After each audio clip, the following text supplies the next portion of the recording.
So, welcome to Northern Powerhouses, our business success stories series of interviews, where we discuss with local business leaders their backgrounds, their successes, their challenges, and what's really driving them forwards. And this afternoon, I'm delighted to have with us Ben Corkhill, who's co-owner at New Craven Hall. So, firstly, Ben, thank you for spending some time with us. And if you'd like to introduce yourself, New Craven Hall, what you do, how you help people, that would be wonderful. Sure. Well, thanks for inviting me. It's good to be a Very part of it. welcome. So I co-founded New Craven Hall with my wife Jane back in 2016. So we're approaching our 10th anniversary next month in a few weeks, actually. We're having a little party for that. Brilliant. New Craven Hall is an industrial urban luxe venue. I'm not sure if we coined that phrase, but we've certainly been using it for 10 years. Brilliant. Um, and we cater to weddings, corporate hire, and private hire. We specialize in weddings particularly. Brilliant. I should have been in touch a little while ago. My daughter's to get married next year, but she's a slightly different part of the country. But we could have at least put you on the list. Brilliant. So focus primarily on weddings. So what sort of um, what makes a great client for you? What are the sort of people that you attract that you really love working with? That in case they're watching. Yeah, I mean, we love working with pretty much everyone because we attract a really good demographic of people. And it's not exactly a niche demographic. It's very widespread, but we tend Yeah. to attract because of the style of the venue and the way we market ourselves and the way we handle things. We tend to attract people who are a little more relaxed. They're looking for something less traditional because Yeah. we do have a non-traditional venue. Yes. Um, yeah, people wanting something a little bit different, but they can put their own stamp on it, but equally something that can be set up and ready to go if they need it. So the venue itself is kind of set up with all the soft furnishings, the lighting and everything. Yeah. It can be used as it is, or it can also be used as a blank canvas if people want Yeah. to add decorations. They can kind of turn it into whatever they want, which makes us really versatile and suitable for all types of events, to be honest. Brilliant. Wonderful. Well, Ben, maybe we can start by sort of taking a look back and you tell us a little bit more about your background, how you got into business and why this particular one for you. Sure. Well, I never thought I was going to be a businessman or especially a wedding venue owner. It was definitely not on my radar up until 10 years ago, really. Yeah. My background is in music, so we're actually attached to a music studio called Iger Studios, and that's got rehearsal rooms, recording studios. It's got a little venue in there as well. So I was general manager there for 6 years, Right. and at the time, Jane, my wife, was working as a bridal stylist in Harrogate. So she was a bridal stylist and seamstress, and she came from a fashion background. Yeah. Um, and the unit that we're in now came up for lease, and previously it had been run as a venue, but it was more of like a music venue kind of. Yeah. It did club events and music festivals and things like that. Um, and the lease was up for rent, and sorry, the unit was up for rent, and we kind of just it was Jane's idea really. She twisted my arm into it. She just randomly one night she just said that space would make a really good wedding venue if Brilliant. we took it on. And at first I was not dismissive, but I was a little bit not skeptical, but I was kind of like, oh, nice idea, but could we really do it? And then, you know, probably a matter of months, if not weeks later, we were putting a business plan together. Brilliant. And it just, we were quite young. I would say we were maybe a little bit naive, but that was probably a good thing, really. And Yeah. yeah, we went into it. We managed to get a bit of money together to launch it. We got the keys and refurbed the venue in the space of 6 weeks before we launched. Um, I stayed on working at the studios full time, Yeah. and Brilliant. Jane left her job in bridal, and she just got a part-time job to sort of keep going so she could focus on the venue.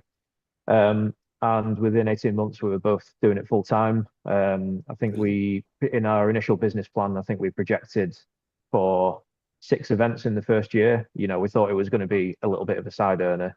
Yeah. And in that first year, we did 25 weddings and a handful of corporate and private events. So it turns out Wonderful. there Well was, done. yeah, turned out there was a massive gap in the market. We just Yeah. didn't realize, how desperately it needed filling.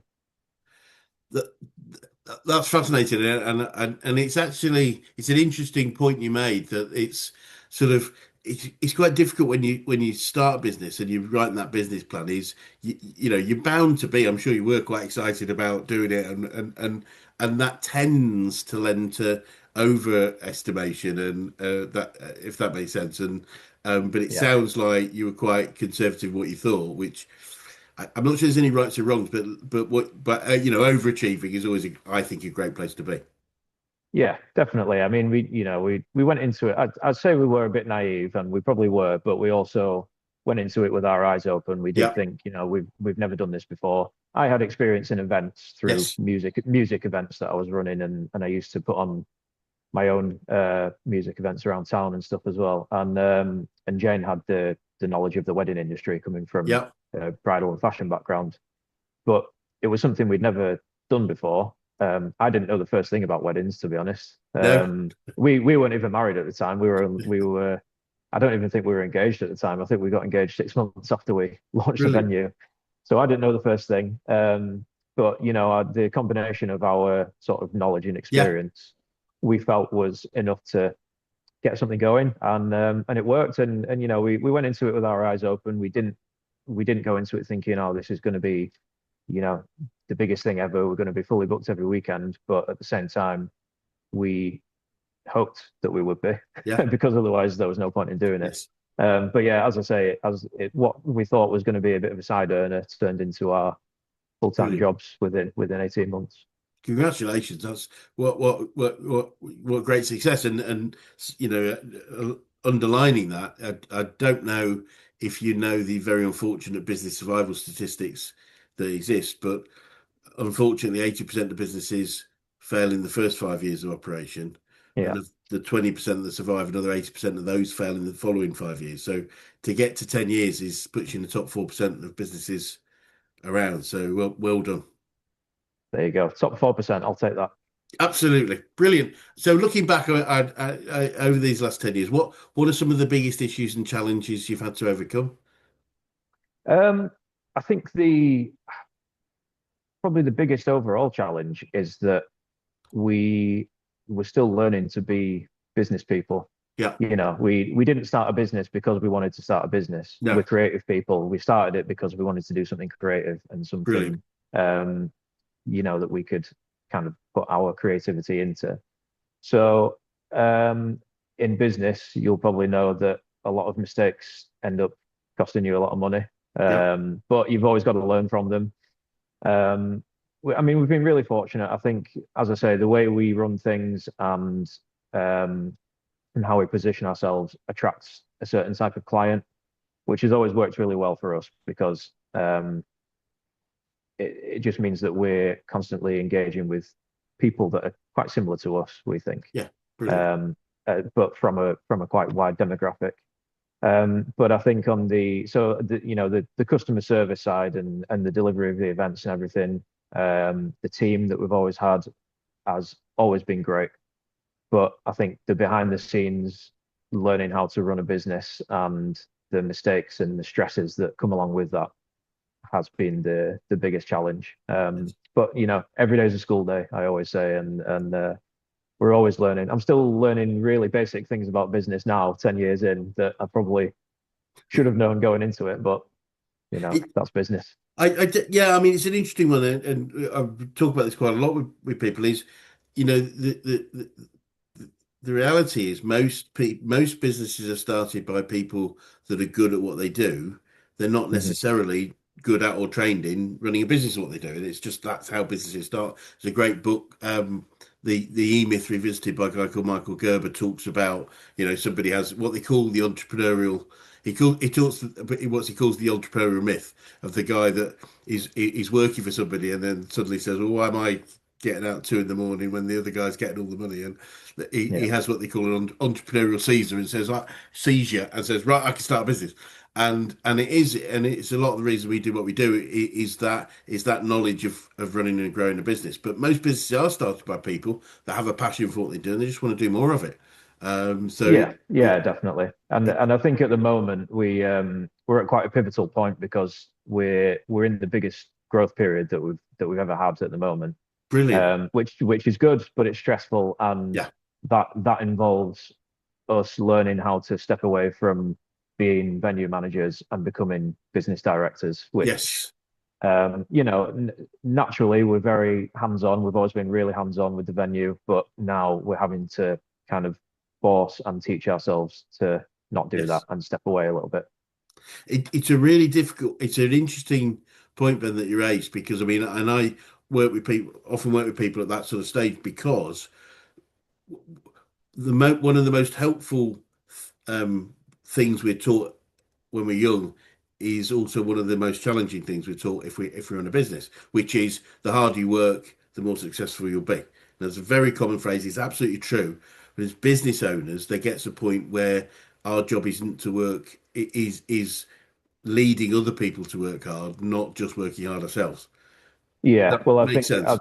I think probably conversely, the phrase that I've always had drilled into me by various people is work smarter, not harder. Brilliant. Um, Yeah, yeah, and great. I couldn't agree with it more. Yeah, But it's finding the way to work smarter instead of harder that is the hard bit, I it's think. easier said than done, isn't it? Absolutely. Yeah, And part of definitely. the reason that I believe in, so I work with lots of people in this going through this phase, is it's behavioural and identity related, not just logic related. In other words, it's who we are, who we feel we are, and the Yeah, idea of not being the first the person that works the longest, works the hardest, first in the morning, last at night. That all sounds great, but if that means we're not actually focusing on growing the business and working on it, which is that great phrase, then we become the barrier to growth if we're not careful, yeah, and that could be a real issue. And but it's identical. I mean, I remember one of the first businesses we coached,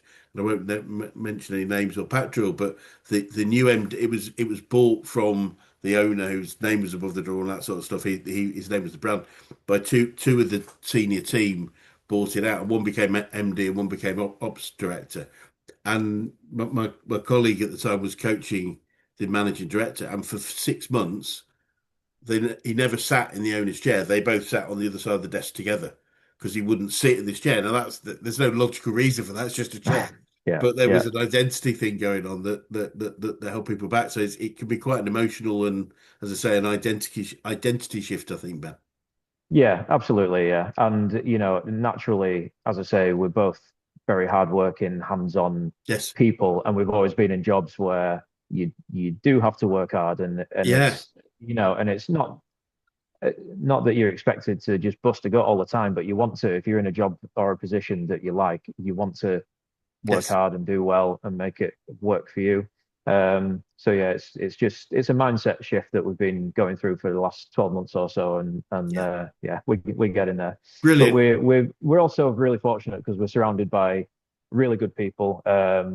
So members of our family have owned and run various businesses, bought and sold Brilliant. businesses. I've Brilliant. got an auntie who's a really successful business coach herself, so she's been helping a Brilliant.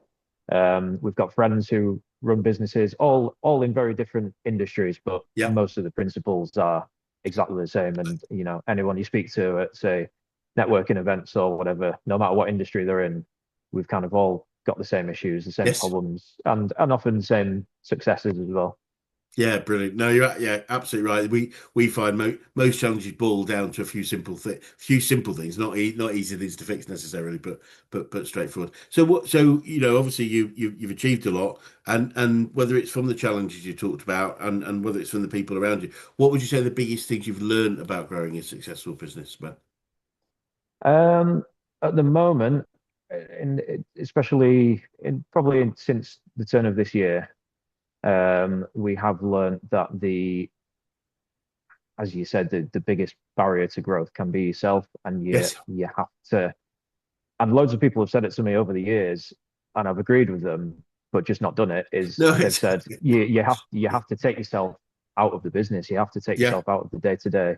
Um, and so that, yeah, that's a big one for us. That's a big one. And I think just being, I mean, I like to think that we're good people anyway, but we've always had really good staff retention. Great. Some of our casual event staff have been with us for 8, 9 years now. Brilliant. Wow. So we've definitely learned that having good people and keeping good people is absolutely paramount to Yeah. success. Because as soon as someone good walks out the door, if you're trying to grow, you're suddenly back to square one, and you have to then you have to get yourself back into the Yeah. business until the problem is solved. So yeah, I think that's a big one as well. I'm doing a lot of work at the moment in terms of most businesses accept and actively have a budget for attracting and keeping clients, great clients. I appreciate maybe keeping is not the best phrase for a wedding. Well, who knows? Obviously, the divorce rate's pretty high, so probably it is probably a good thing. But attracting and keeping great clients. But I'm doing a lot of work with people working on attracting and keeping great people because Yeah. it's the same thing, and very few budgets actually have a budget for that. Very few companies should say, but we should focus as much on attracting and keeping great people as we should attracting and keeping great customers, in my opinion, if that makes sense. Yeah, 100%. And it's a trust thing as well. We Yes. built this thing from the ground up.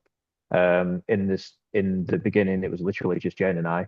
Yeah. Um, and we gradually built it from there. And especially on the kind of we what we figured out quite early is that we needed to have very different roles in the business. Yeah. Not very different, obviously the decision making, the marketing and staffing and things like that, that's down to us. But um I'm very much back of house, sort of the accounts, the business side of things, and Jane has always been very much front of house, customer facing, which she's really Brilliant. good at. And Brilliant. so on that side of things, we have really high standards, and it's bringing people in that you can trust or developing Yes. that trust to be able to, if we want to remove ourselves from the day to day, we've got to trust those people to Yeah. work to the standards that we would. Because again, it's same as if someone walks out the door, if someone does something wrong and gets a customer complaint, which by the way, viewers never happens. Um, if, if Brilliant. there's ever a problem, then immediately we're back in firefighting. And Yeah. yeah, so fortunately, we don't get much of that. Brilliant. No, and it is a mark of great leadership and management when we do have, well retained quality staff. It really is. So you support you take credit for that, which hopefully you do. It isn't luck that you have a great team. There's a lot more. Yeah, and it's nice as well. We've had I think one thing that we're really proud of is we've actually had multiple members of different families working for us. Right. Brilliant. Yeah, so there might be someone who has come in as a student and worked on the bar and then moved on after uni, but then their younger siblings come in Brilliant. because they've recommended coming to Yeah. work for us. Or we've had mothers and sons working together for us. Um, Partners, husbands and Brilliant. wives and boyfriends and girlfriends. So it's nice that people are saying to their friends or family, you should go and work for these guys Yes. because it's a nice place to be. I mean, yeah, this in that similar mirror to clients referring you. When your team refer you, you're doing the right thing. You're doing the good stuff. It's not just I go there and tolerate the work I do. Clearly, they must love it to recommend Yeah, it to their families. Brilliant. And you obviously mentioned I think your answer you said already, and you're aware we're a business coaching organisation. I'm keen to know who the best coaches you work with, whether that is business, sport, or life in general. Who has had the biggest impact on you? sure.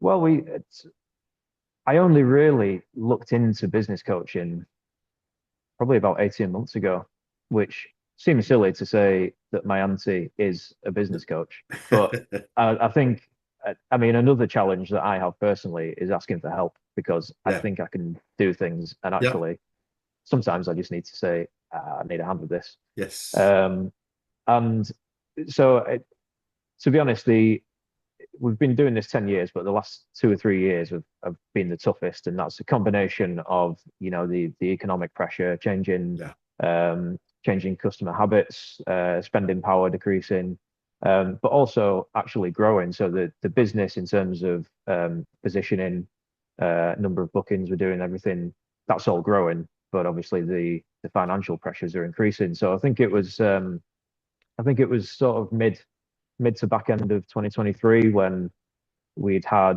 a really good couple of years straight out of COVID, and then um, and then there was the war in Ukraine, the cost of living crisis, and Yeah. everything that started to really affect things. And for a while, again, because we're not naturally business people, as you'd call it, I think we were kind of sat there waiting for someone to push a magic button, and Right. it Yeah. it kind of got to the point where we just said, all right, that's not going to happen. No one's going to fix the economy for us. Um, no one's going to fix any of these problems for us. We have to do it ourselves. So then I went to my auntie. I'll give her a little plug. She's called Trisha Evans. Brilliant.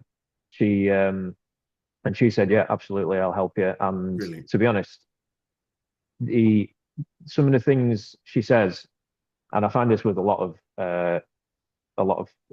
sort of coaches you see online as well. They say such simple things that seem so blindingly obvious to you, but you just need someone to say them, and you need to absorb it for it to actually register.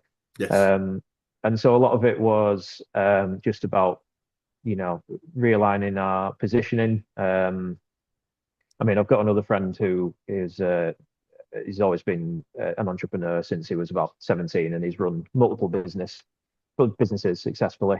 Brilliant. And what we've done in the past 12 months is really increase our brand awareness, positioning, made some tweaks to our marketing, and I remember saying to him last year, I said, "Oh, it's made such a difference to our bookings and everything," and he just said, "Yeah, it's amazing what happens when people know you exist." And again, that's one of those things that I just think, yeah, I sound a bit stupid there, but it's absolutely right. Sometimes you just need people to say, they give you a little nugget of information, and as long as you're doing the right thing with it, um, it can make all the difference. Absolutely. Yeah, it's funny. We call those moments. We've actually they're so I say common, but they are common enough. We call a name for them, which is we call them BFOs, or standards for blinding flashes of the obvious. It's you just get them, and it's not. And I think I think it is just part of that is outside looking in. It's very difficult to be, that's why I have my own coach, because I still have, I've been coaching for 20 years, but I Yeah, still have the same beliefs. I've still got the same, not the same fears and values, fears and challenges, but I still have fears and challenges. I could say those things to me, but they would have very little yeah, impact because it's me saying it to me. So it's just sometimes you yeah, just need that other person just to say, have you thought about this, or have you noticed yeah. that, or That's it. And you don't stand in front of the mirror every morning going, reeling off little quotes about how to build and grow your business. you'd be quite a strange person if you did. So no, absolutely not.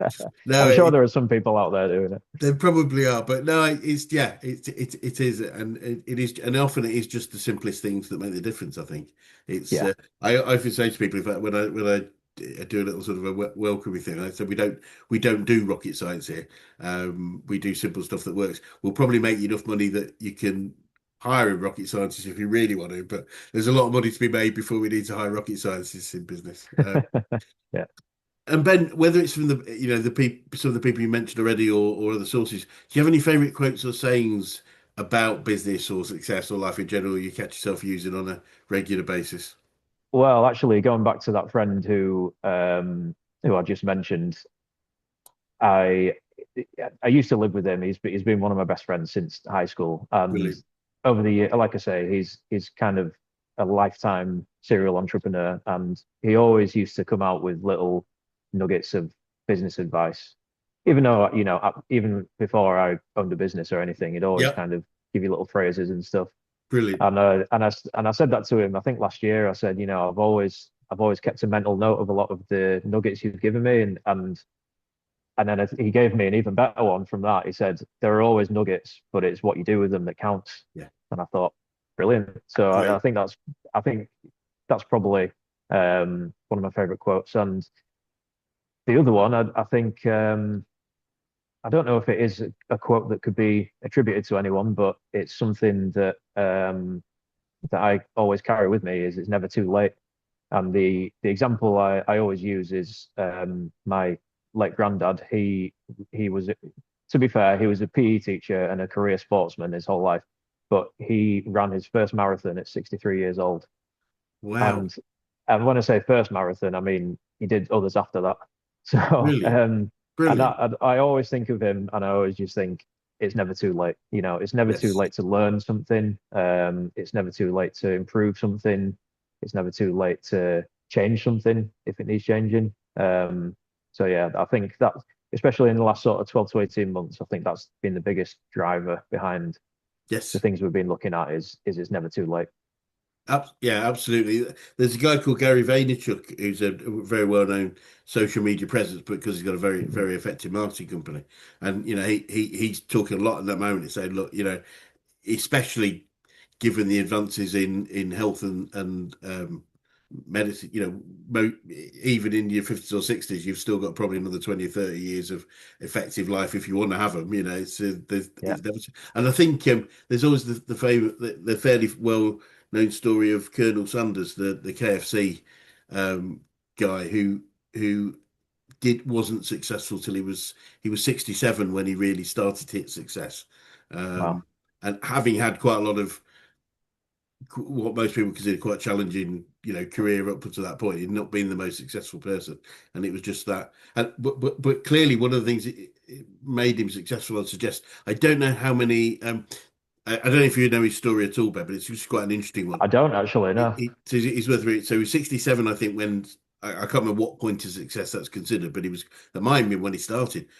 But he originally the Kentucky Fried Chicken. He originally started as selling the recipe. He actually went round to different restaurants, said, "Look, I've got this amazing recipe. I'll sell it to you." So he didn't start immediately franchising restaurants, and he went round and he slept in his car and travelled all around the states trying to go into different restaurants trying to sell a recipe. And how he got a lot of no's before he got a yes.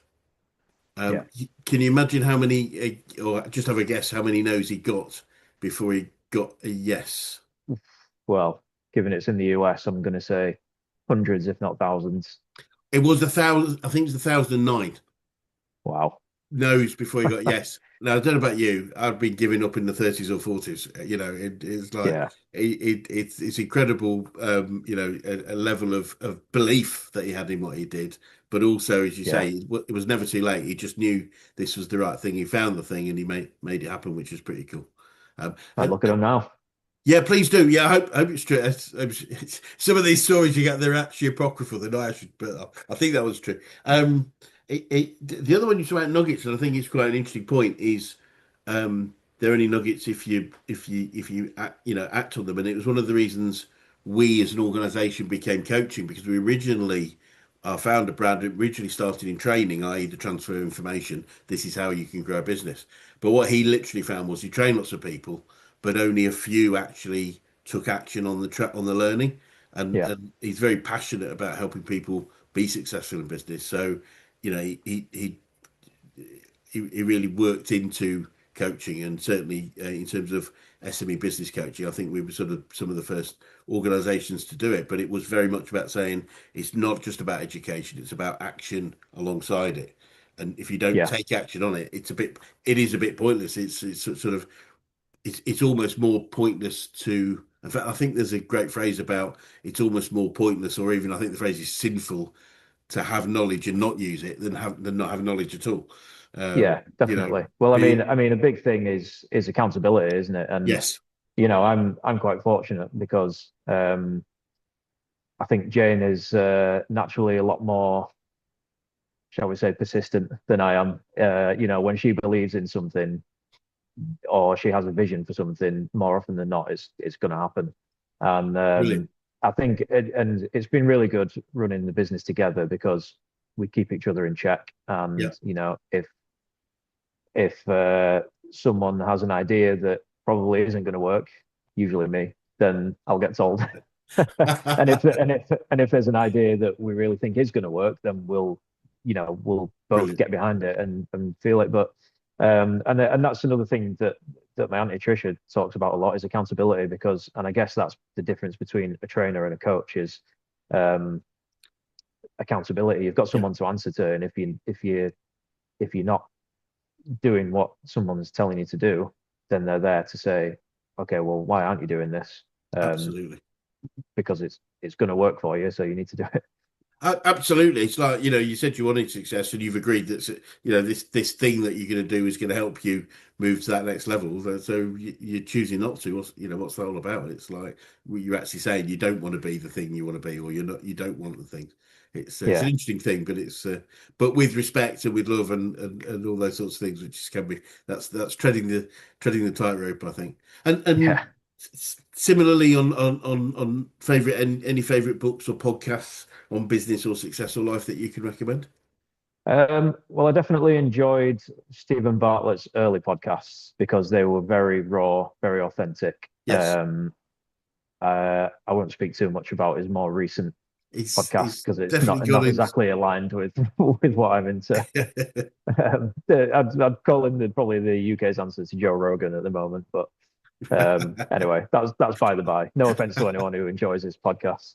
Brilliant. Um, but I do. Do you know? I mean, to be honest, I don't really absorb much business related media, but I still learn things from what I do listen to. I listen to a lot of comedy podcasts, and you find that you actually find a big thing that I've had to overcome as well, especially in the last sort of year, is imposter syndrome, which is, Yeah. it's not a kind of woe is me, I shouldn't be here thing. It's a very real thing, and everyone I speak to and hear talking about business usually alludes to it in some way. And Yes. a lot of these high level comedians that you listen to on podcasts who are selling out arenas will talk about how they get up on stage and sometimes they just think, how have I got here? What am I Yes. doing? And it's probably the same um, in all industries and all walks of life. I think that's probably one of the biggest things I've learned in this kind of growth journey that we're on at the minute is um, like I said before, everyone has the same issues, the same problems. Yeah. We're all just people. No, there are probably people in the world that are that kind of Hollywood version of like a high flying business person and ruthless and cold blooded and all they want to do is get to the top. There are those people, but I think 99% of the people that you meet in business are just people like you, just trying to make something work. Couldn't Um, agree more. yeah, and then as far as books, I mentioned before that I've been reading Atomic Habits. Yeah. James Clear, is it? James Clear. Yeah. Yeah. Yeah, Brilliant. yeah. So that's good. So that's again, that's giving you the nuggets, but you've got to then use them Yes. and try and get yourself into routines. And I do frustrate myself because I get myself into plenty of routines. Like, I will load and empty the dishwasher in a certain way, or Yeah. when I make my dog's bowl of food in the morning, I'll pop his joint tablets in there. Just little routine things. But then there are routines at work and in business that I just can't get myself into. Like, having a weekly to-do list. I've tried so many times different ways of making myself a to-do list that I can tick off and go by every week. And then, by the end of week three, I've just abandoned it. But I think part of it is just recognizing and admitting to the things that you're not good at and not trying to Yes. force them on yourself. But I think what Atomic Habits talks about is really good because it's the science of training yourself into those habits Yeah. rather than and a lot of the things he talks about is and the reason it's called atomic is because it's just tiny little things that can make a big difference when they compound. Um, so Yeah. I should probably start taking more of his advice anyway. Long story short. Yeah, no, yeah, no, absolutely, it's great. Yeah, it's great tips and ideas, and I can't remember who said it, but there is this sort of idea that there is no such thing as discipline, just behaviours created through routine, and Yeah, it's sure. not something you can't click your fingers and become disciplined. It is a learned behaviour through repetition of the same things. Interesting enough, you mentioned imposter syndrome, and I couldn't agree more. Probably at least half the people I interview talk about will probably come onto learnings about themselves is that they've had to overcome. I think the two things that are most common are imposter syndrome and resilience that they've learned about themselves, if that makes sense. Stephen Bartlett's got a great quote going back to Stephen about imposter syndrome, and he says he loves it because he's in the right room and it means he's going to learn something, which I think is a really great way of approaching it. Is just like if I'm Yeah, feeling I'm out of place, brilliant. That's I'm in the right place. If we're not, yeah, if that's you a good way of looking at it. I mean, it's like the phrase, if you think you're the smartest person in the room, you need to move up to the next room, change room, yeah, kind of thing. exactly Yeah, right. It's sort of we need it. It's like it's a measurement of am I in the right place. So it's and I think sometimes a bit like some of the learnings in Atomic Habit, if you can reframe things that help, then that really sorry, makes a difference. my earphones just dropped out. 1 second. Oh, cool. I just touched the microphone. I thought it was me when I could see you struggling there. Oh, no, sorry about that. For some reason my the Bluetooth just dropped out on my earphones. Oh, good. No, it's great. As I say, I could see that you couldn't hear, and I just touched the microphone. Then I thought, oh no, it's me. So I'm cool with that. And so you talked a little bit about imposter syndrome, but what else would you say you've learned about yourself throughout the journey so far, Ben?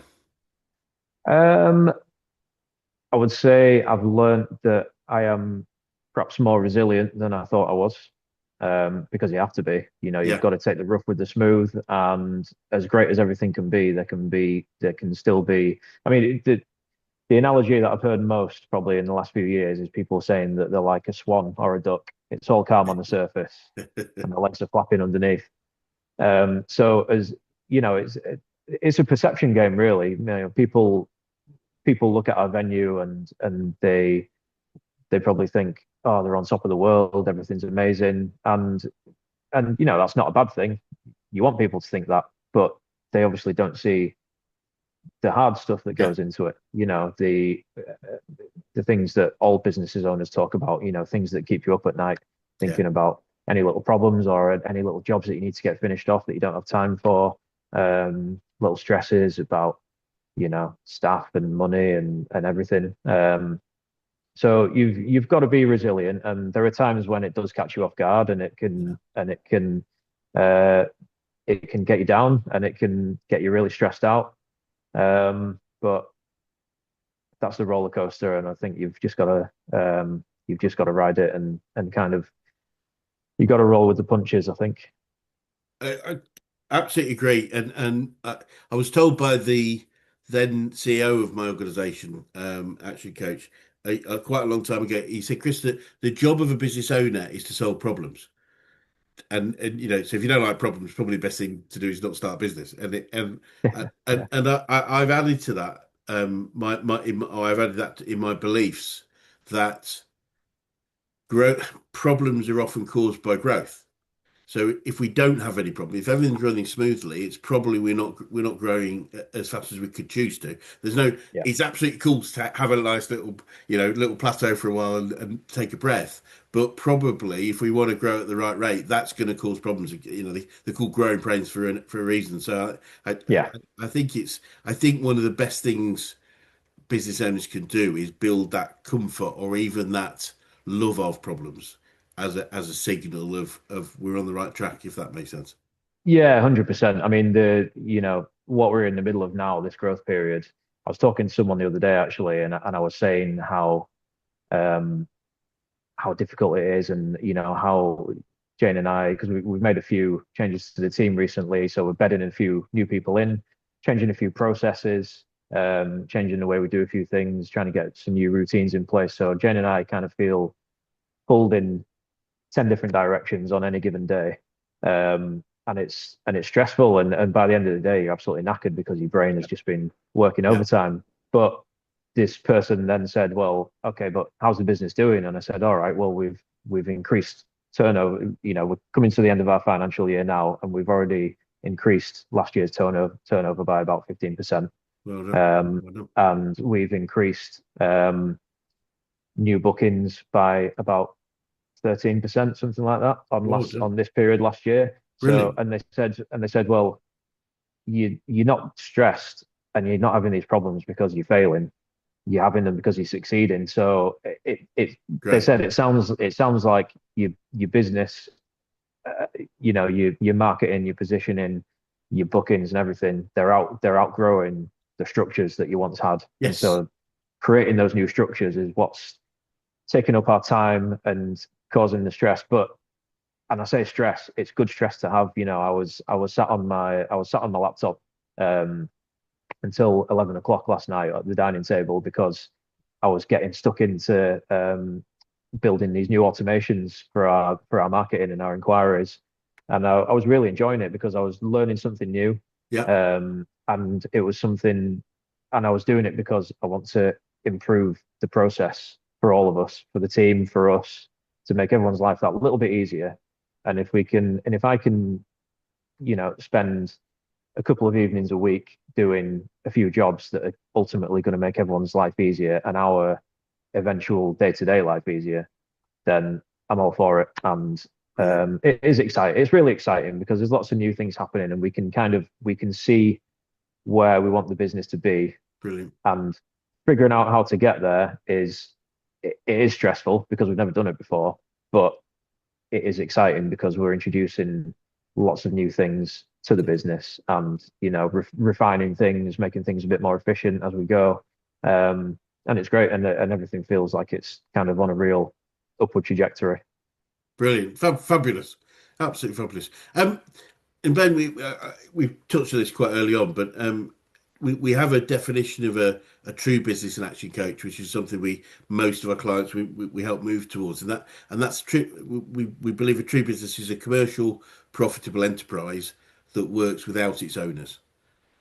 I Yeah, mean, keen to get your thought on that. I guess we did touch on it earlier, but uh, does that make sense to you? yeah, 100%. And that's what we're aiming for. As I said, we so the business grew very organically and quite naturally for the first, say 5 years. Um, like I say, we didn't really foresee the market demand that was there when we first opened the venue. It was only a couple of years in that we realized, okay, this is going to be something, really life changing for us, and it has been. Yeah, Um, but because we started it from the ground up and we kind of did it in I don't want to say DIY, but me and Jane were doing everything at the yeah, start. absolutely. Um, and now we're trying to figure out how to remove ourselves from that day to day. And we're making good progress. We've got a really, really good team in place. And that's part of the growth that we're going through now is getting the right team in place so that we can step away. And obviously the ideal situation for any business owner. And this goes back to another book that I haven't read, but has been recommended to me called The 4 Hour Working Week, Yes. um, which I'm sure you'll be familiar with. Yeah. Yeah, so we're just aiming towards that point where the business can run without us, so that we can run the business. Yeah. Yeah, that's where we're going. That's where we're getting, and Brilliant. it's an exciting journey, but it's a long, stressful, sometimes terrifying, and sometimes quite painful one. Yeah, well, you're in the right club. I don't think you'll find many people say it's not. I think Yeah. that's fun. So, looking forward then, Ben, what does the future look like for you guys, and what challenges do you think you might face, if any? Well, um, we kind of went through a few years of kind of plateauing when, the market was good, people had money to spend. There was no kind of huge economic turbulence or Yeah. international wars kind of darkening our doorsteps. Yes. Um, so yeah. Um, and then, as I say, a couple of years ago, we realized that we had to kick ourselves into gear and really grow the business, and we had to do it very intentionally. We um, one of Trisha's phrases that she uses is "be successful on purpose," and we decided, yeah, okay, if this business is going to work, we have to be intentional with every single thing we do. Brilliant. Um, and that's kind of led to where we are now. So, bookings have improved. We had our busiest year ever last calendar year in terms of bookings. And if things go to plan this year, we're on track to even increase that by 30 to 40%. Brilliant. Um, so the changes that we have made in the past sort of 12 to 18 months have made a massive difference. And there's still, 100 jobs on the to-do list that that will only increase that. And Brilliant. we want to get to the point where we're one of the established venues in Leeds, really, and we are established. We're coming up to 10 years, but there's still a lot Yeah, of people who walk in and say they've never heard of us before. I think that's partly down to the fact that we're not in the city centre. We're just on the outskirts of the city centre, so you don't get much footfall coming past really. right. And even when you do, people will still come in and say, "Oh, I drive past this every day. I never knew it was here." So that's part of the Brilliant. mission is getting ourselves really established in kind of the local consciousness, if you like. Yeah, Um, and yeah, just getting to the point where Jane and I are just kind of overseeing everything and steering rather than managing, if that makes sense. it does. It absolutely does, and I think the other analogy I used to use, or I still do use quite often, is I think that identity piece of it often feels good in ourselves if we're willing to help the team when there's a problem. There's a problem. Right, come on, let me do that. Let me come and help you fix it. And I think that I often say to people, the analogy is a bit like a ship, where we go. It feels great. There's a problem. We've got to pull the sails up quickly. We're going to help pull the sails up, and we feel like we're doing the right thing. But the team often is saying, well, if you're doing this, who's steering the ship? And Yeah, and I think it's worth, our job is doing our job, which is steering the ship, navigating the way through the water, so all the crew feel safe and secure that the boat's not going to run aground or sink. And it's I think it's a difficult identity shift, that is probably, in most people, including myself, probably gradual rather than instantaneous, and it's just working on it yeah, consistently. yeah, absolutely. And yeah, that's exactly where we are now. It's the identity shift because Yeah, our identity previously was business owners who kind of did a bit of everything, and yeah, now we need to shift that identity to business owners who help other people do everything. yes, And the reality of it is there are still things that I will jump in and do. So this morning before this podcast, I was repairing a door handle and I was repairing a neon sign that we've just had fixed. And it's, there's always going to be little things like that that I'm, because of the person I am, I'm always happy to just jump in and do them. I quite enjoy things like that. But it's certainly an identity shift, and it has been gradual. yeah, We've started this process over a year ago. At start of last year, I think we started to really understand that we had to change our mentality and change our mindset. But it's it is enjoyable, and at the same time, we are still ready to jump in when we need to. But if we get everything right, then it would occasions when we do have to jump in are just going to become yeah. less frequent. Yeah, no, absolutely, and it's. I think it's just trying to catch yourself before you immediately jump in and say, "Yeah, can the team sort it?" Yeah, yeah, and it goes back to the trust thing. Yes, It's if there's a job that I know I can do and I can do it well, I might not necessarily even if I think someone can do the job as I would do it, I still might not necessarily trust that, and I still might just go and do it myself. But yes. it's and that's a total mindset shift. And it's an identity shift, as you said. It reminds me of our founder Brad. He went when he's constantly buying and building businesses anyway, but he went through a phase of doing a lot of acquisition, and he took the decision at the time, and he always shared that with me, that he decided to buy businesses that he didn't know how to do the job, do the work of. So Right? he bought a load of ladies' hairdressers because he can't cut hair, and if he did, that would be a disaster. And it meant he couldn't even do that, if that makes sense. So his job was growing it through the marketing and the sale, the customer Yeah, service. And it was a really interesting point because naturally, as you said at the start, most businesses are started by people that are good at what they do. He yeah, actively went the other way to make sure he didn't get dragged into that business, yeah. which I found really quite interesting. Yeah, that is really interesting, and I think some people are just born with that mindset. Yeah, That's your classic entrepreneur on yeah, paper, isn't it? Really.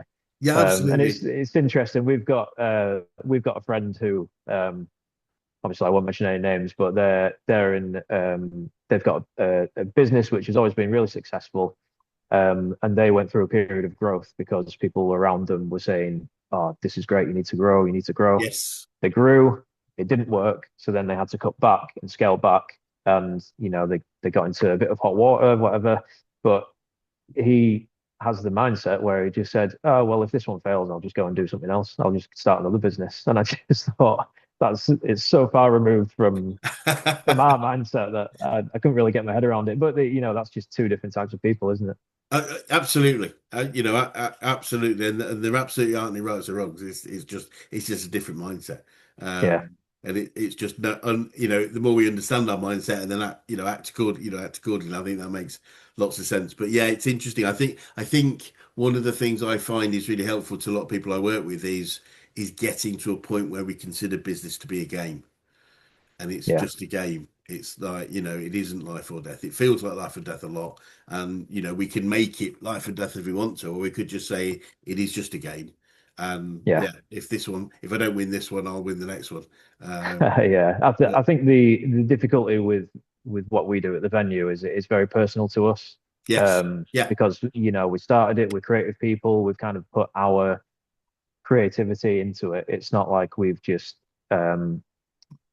started some random company no, no, I appreciate that. selling boxes or whatever. Yeah, Um, so that, and I think that will always be the case with this place. But I think another thing we've learned, going back to the question you asked earlier, is that if we were to do another business, we would probably try and not invest so much of ourselves into it to start with. And I think that would be the key, really. Because this business has given us everything. We've got two young kids, we've got a nice house, brilliant. um, we've got a nice life. I mean, it's slightly harder than it used to be, like it is for everyone, but we've got what we wanted out of this business, but we still have that personal attachment. Whereas I think if there was ever a day when we sold this or naturally closed down or whatever and moved on to something else, I think we would definitely go into it trying to avoid that Yes. real personal attachment. Yeah, I mean, I think it helps the because the more attachment we've got, the more fear of loss that we will have. and Yeah, and we don't need we don't need to have we can have it. It's not like it's wrong, but it is it could be really horrible when we think we're going to lose it if we're that attached to it. Whereas you said your friend saying, well, just do another one. It's yeah, but we're all on yeah, different levels of that, and I think it's just really interesting. yeah, If I mean, the flip side of treating it just like a game is you're not necessarily going to do as much as you would if it was not a game. But yeah, who sure. But knows? there are pros and cons to that. There aren't any rights or wrongs. That's the key thing. And that's why, I said before we started that I love doing these interviews because people, run a business, grow a business in so many different ways and for different reasons. And it's that variety that's so wonderful. So, Yeah, final question, Ben. What would be the best advice you could give an 18-year-old you if you could go back in time and do that? an 18-year-old me. Well, 18-year-old me wanted to be a sound engineer and music producer. So I would probably say give that up and go and open an events venue instead. Brilliant. No, no, that's not true. I think if I was to give an 18-year-old me some advice, I would say just go into everything with an open mind, but a level head. Yeah, sound advice for anybody. Yeah. Wonderful. And take any opportunities that come your way as well. Yeah, yeah. I think that is quite a big one, isn't it? When you're young, it's like you tend to be a bit wary of grasping the nettle and just giving it a go. Yeah, Um, definitely. it's yeah. I've got two world a 20-year-old and about to be a 20-year-old coming on, and it's the sound advice. It's like, yeah, there's so much time, as we said earlier, so much time left. It doesn't matter Yeah, if the first few years don't always go the way you want to, or you just do stuff that you follow your love and interest, and it's a yeah, great place to be. yeah, that's it. But Ben, it's been fascinating to talk to you, and I really thank you for spending some time with us today. And for anyone that's watching that would like to get in touch with you or New Craven Hall, what's the best way of doing that? Well, you can find us online. It's New Craven Hall Leeds. It's newcravenhall.co.uk. Instagram is at New Craven Hall. I mean, we're across all social media. You can find us on LinkedIn. You can find me and Jane on LinkedIn. Um, yeah, if you have any inquiries, just get in touch, speak to the team. Brilliant. Well, look, it'd be great to swing by another 6, 12 months to just see the development and the learnings that you've had over that period. But for now, thank you so much for your time. You're very welcome. Thanks for having me. Thank you.